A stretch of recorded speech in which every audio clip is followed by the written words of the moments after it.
സഹകരണ മേഖലയിലെ ആദ്യ സർവകലാശാലയായ ത്രിഭുവൻ കോപ്പറേറ്റീവ് സർവകലാശാല ബിൽ അവതരിപ്പിച്ച് സഹകരണ മന്ത്രി കൂടിയായ അമിത് ഷാ. മഹാത്മാഗാന്ധിയുടെ തത്വങ്ങളെ അടിസ്ഥാനമാക്കിയാകും ത്രിഭുവൻ സഹകരണ സർവകലാശാലയുടെ പ്രവർത്തനമെന്ന് അമിത് ഷാ വ്യക്തമാക്കി. സഹകരണ മേഖലയിൽ വിപ്ലവകരമായ മാറ്റം നൽകുന്നതാകും പുതിയ സഹകരണ സർവകലാശാല.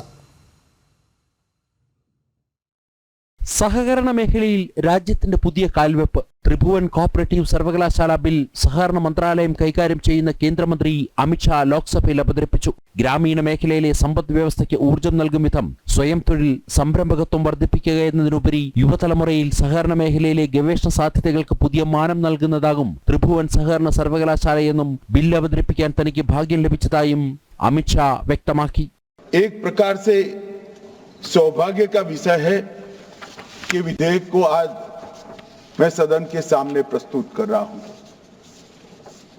इस सहकारी विश्वविद्यालय की जो कल्पना आई, उसके बाद इसका नाम रखने का जब सवाल आया तो इसको त्रिभुवन सहकारी विश्वविद्यालय नाम रखने का निर्णय हुआ.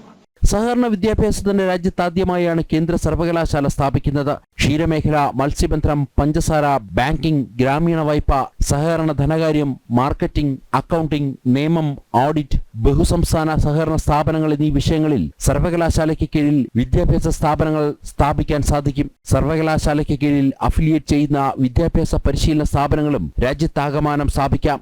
ജനം, ഡൽഹി.